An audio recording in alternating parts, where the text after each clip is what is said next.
Hi everyone, so this has got a good test today. I'm going to be going and riding this, the Rotwild R EXC. This one's got pretty amazing battery frame build. Got the Shimano motor, it's not the DJI one yet, but I'm not too bothered about that. I'm going to look at the quality of the bike. But I just noticed this, the RX 1000 with a Pinion E112 gearbox in it. Now we know we've ridden the high bike, but this looks amazing. Finish, everything on it is very impressive. Notice they haven't gone for a belt drive. They've got what they call an 8mm chain, so it's like a BMX type chain. 10,000 kilometers of service life in it. Looks impressive, super well built. I think we're gonna have to wait a while until we get one of these to try. Look at the finish here. Look at the way this frame finishing here. They've got multiple levels. The integration styling here is amazing, and it matches perfectly here with the bash guard underneath. Just it's absolutely unbelievable. Yeah, that's the 10,000 euro version, and in the front we have the 12,000 euro version. Remember, my opinion, gearboxes, they make more of a difference to the ride feel than just pure power alone.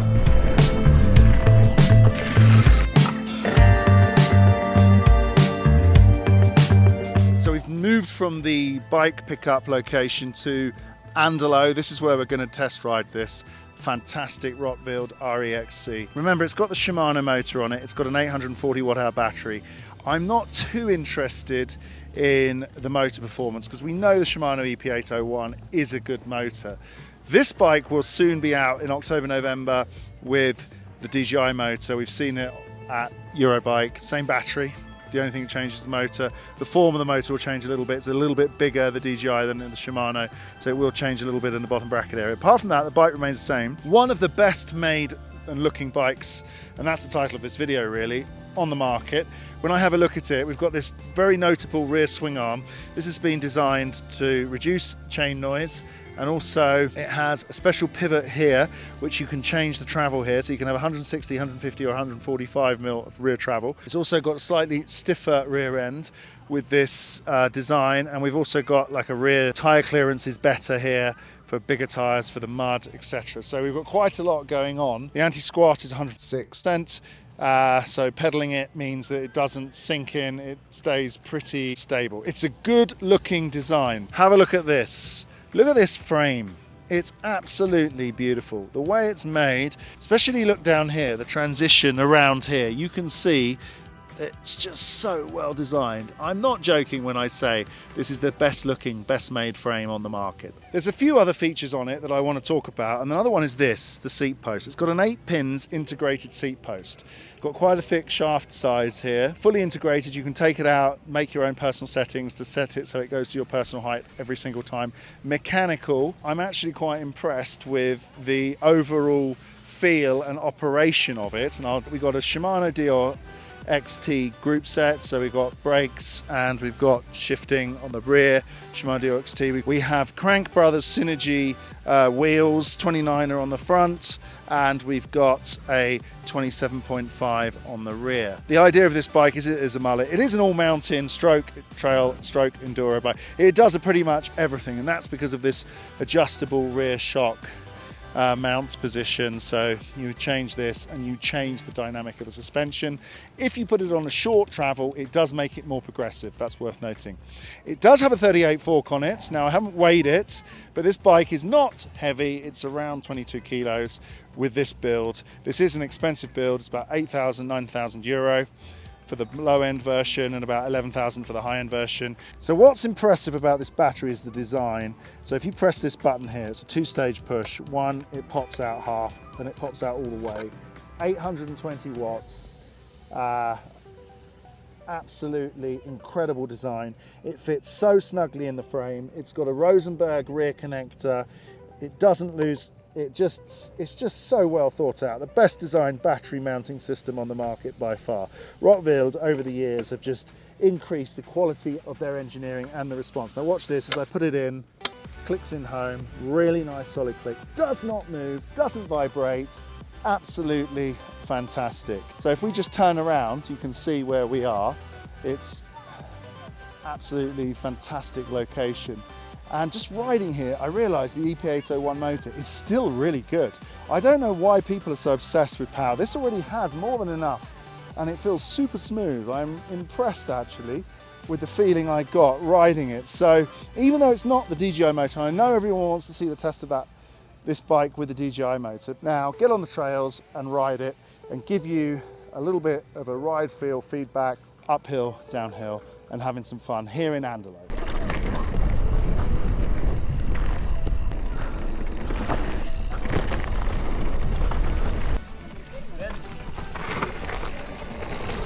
I love this place here on the corner of the Lake of Morvana, especially with this bike. It's really giving me understanding of the stability possibilities. This is an interesting climb. It's not particularly steep, but it gives you an idea that even with this motor here, I'm spinning out already. I'm not really in need of any more power than I already have. And the traction feels really good. The rear suspension really sticks. Here it gets a bit steeper. Get out the saddle a bit more steeper again, a bit techy, loads of grip. I mean, basically, you're not lacking any power, you're not lacking any torque, especially on normal climbs. And if I was to ride this climb now on a normal mountain bike, it would just demonstrate that this is absolutely fine. I've noticed with the wheelbase of this bike particularly, and even though it's in the short wheelbase setting, I have a flip chip here, I can switch this round if I wanted to. But at the end of the day, I'm not feeling I need to. I feel perfectly balanced in the middle and I'm very impressed. Maybe if you're taller, you might do, but I'm already 183, 6 foot, so that's like not really necessary in my opinion. Climbing ability on this bike is, as you'd expect from a high-end electric mountain bike, it's pretty damn good. And yes, it has the Shimano motor and it still climbs really well, even though technically speaking, this is older technology. I don't think there's anything to complain about. If you want, verging on motorbike feel, but the Avinox motor will be out and you can ride that up a hill or hang off the back, let's say.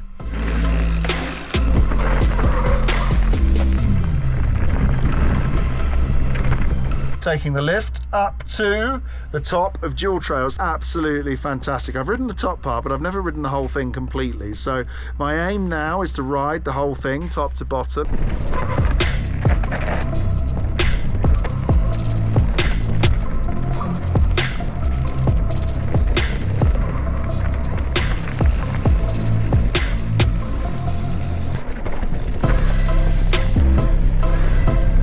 Stability is the word. Very stable. Feels like one of the more stable bikes I've ridden actually. Very good geometry. Sticks like really, really well.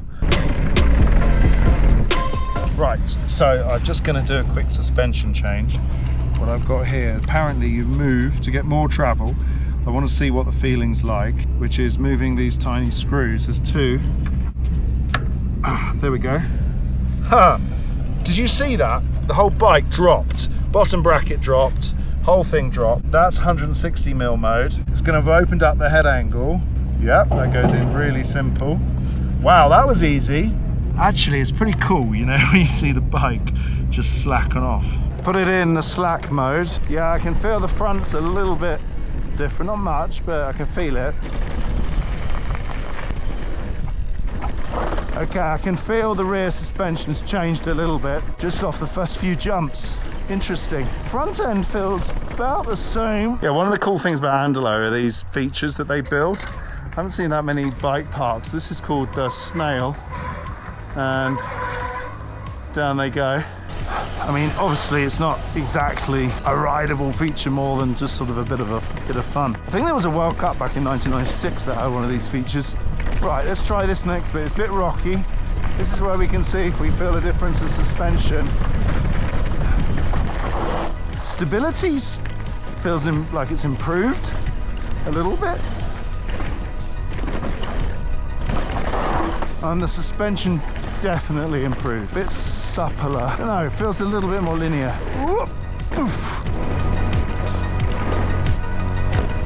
I can feel the front end feels a bit more open as well. You watch the bike drop. That was incredible. I love a bit of tech on a bike, and Rotwild have got spades of it.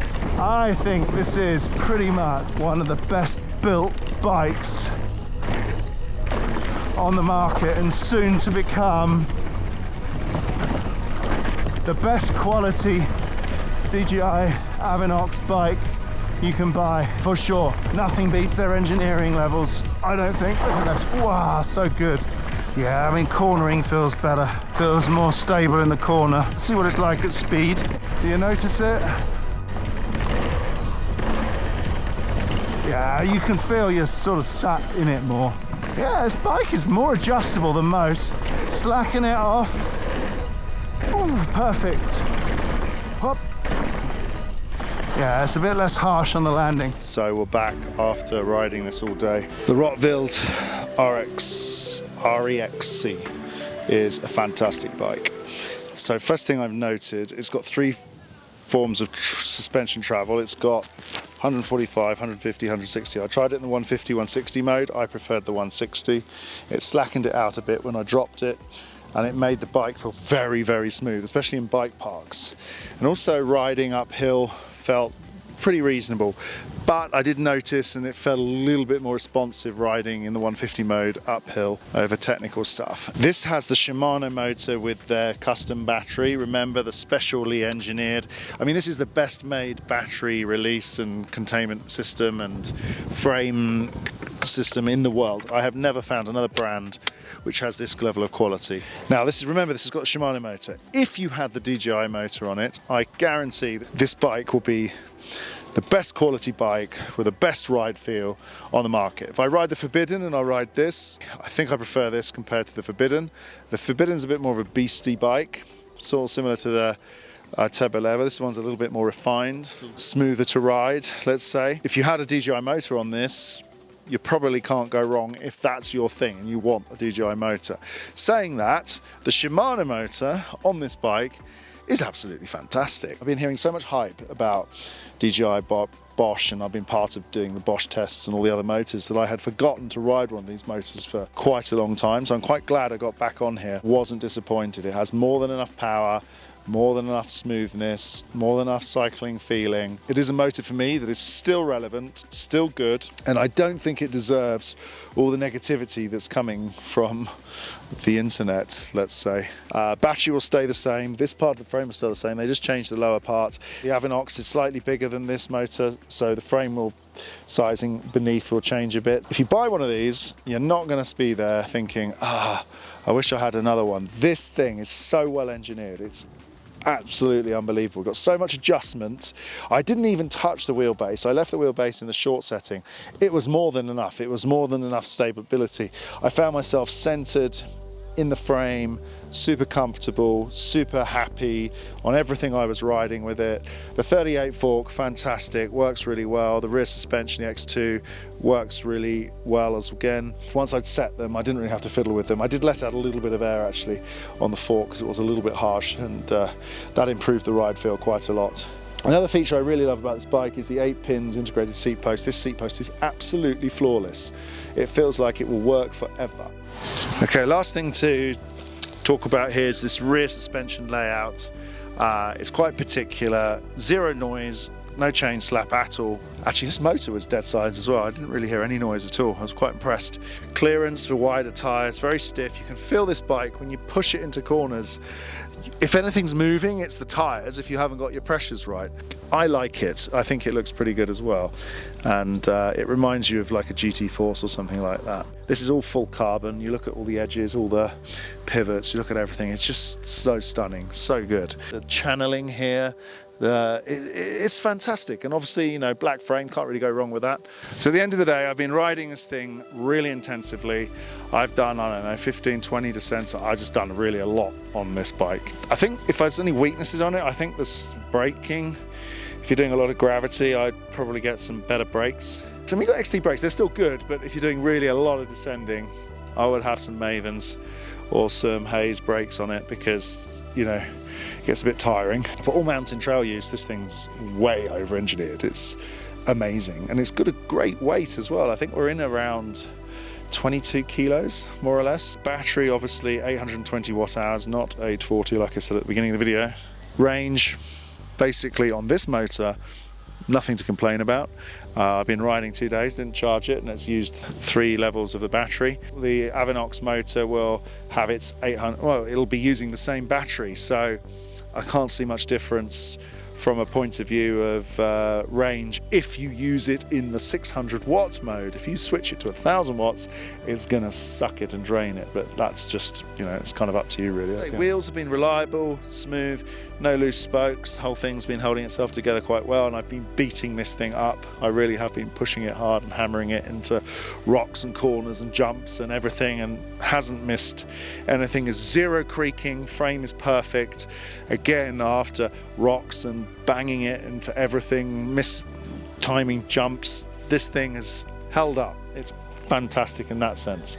I would always put it in the low setting. There's nothing that Rotwild can't or haven't thought of when it comes to engineering. It isn't cheap, let's be honest. It's low-high to mid-high price. If you go for the high-end version, it'll be high-price bike. Can't really go wrong. This thing does everything. This is really quite, especially with this suspension setup, it's really a do-it-all kind of bike. So if you've got this and you've got an Avinox motor, I think you're going to struggle to get hold of one if you want to buy it. The bike will satisfy the hype, and that's the most important thing. We want a really good, well-riding bike, and that is this bike. Right, thanks everybody. See you next time. Bye.